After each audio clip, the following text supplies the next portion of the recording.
He begins his initial attacks, if you look at this map, from June 15th through the 18th. People always criticize Winfield Scott Hancock and General Smith for not attacking harder at the beginning of the Petersburg campaign. But those weren't people that were at Coal Harbor. When you lose 7,000 people in about 30 minutes, what are you going to do the next time? Probably not go in as hard as you did the time before. So, then you're going to move on to this time period, where they're starting, they've cut through the Norfolk and Petersburg Railroad, the Jerusalem Plank, and they're moving toward the Weldon and Petersburg Railroad. Because the Weldon Railroad is important because it goes down south. Now, they break through at a place called Globe Tavern. That is a battle in August. How many of you like running around? You don't count, and some of the folks around here, but how many people like running around in wool in the end of August in Virginia? Not too many people. And it's hot. And one of the things Grant keeps doing is hitting Lee either up near Richmond or down in Petersburg, trying to keep him off balance, because Lee is shifting men from north or south of the James to meet each parry and thrust. It's like fencing.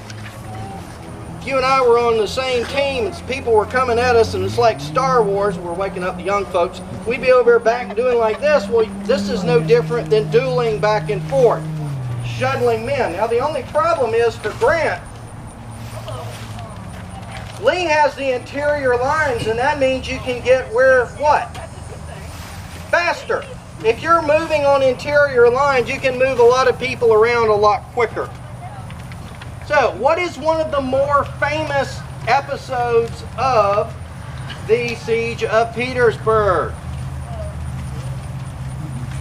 The Battle of the Crater.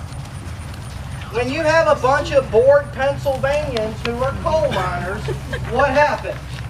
Somebody starts digging a 611-foot shaft underneath a Confederate salient, and they pack it full of gunpowder. And about 3 different chambers full of gunpowder. They have 15,000 troops that are under the command of General Ambrose Everett Burnside. Remember him from Fredericksburg? He's still in command of the 9th Corps. They have troops under General Ferrara that are United States colored troops. 200,000 African Americans will serve in the Union Army and the U.S. Navy during the Civil War. And so you have 3 divisions that are about ready to go in. Now they're supposed to have it blow up at 4 o'clock in the morning. And it doesn't go off. If you want to know what the definition of bravery, or the other end of it, it's the guys that went back into the mine shaft to see why it didn't blow up.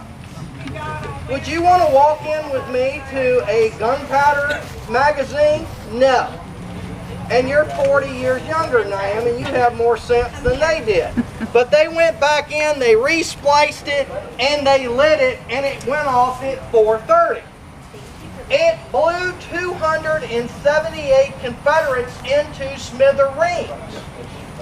Arms and legs were falling all over the place, and they actually had the Union troops too close to the crater, so dirt and arms and cannon hubs are coming on top of them.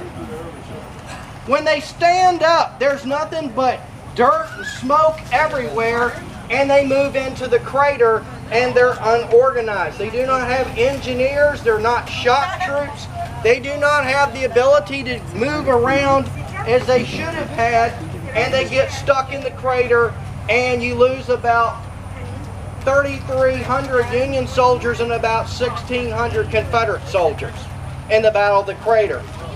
That's July 30th. Up near Richmond on September 29th and 30th, you have the Battle of Chapin's Farm when they take Fort Harrison.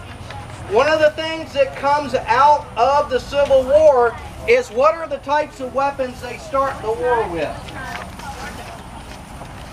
Well, you've got something about that tall. You put it to your shoulder. You fire it, and how do you load it? Take the cartridge, bite it off, pour it in there, take out the ramrod, and do this. And you're being shot at as well. About 3 rounds a minute. Well, what happens when the Confederates run into folks at Chaffin's Bluff that are doing this? With Henry rifles or with Sharps rifles, which are single-shot breech loaders, or Spencer carbines or Spencer rifles. Running into a repeating firearm, less people put out what? More firepower. So that is beginning to make a difference. Now, Grant will continue, even though he was thrown back, to push further and further to the west. Go past the Fort Stedman part. By the time they settle in winter quarters, if you look at this, you can see they're starting to stretch out in this direction. They're moving further and further west. They've breached the Weldon Railroad, so they're having to use wagons to move the supplies around the breakthrough and back in toward Petersburg. So Grant continues to push Lee further and further to the west to cut off what's their last railroad they have, the South Side Railroad. So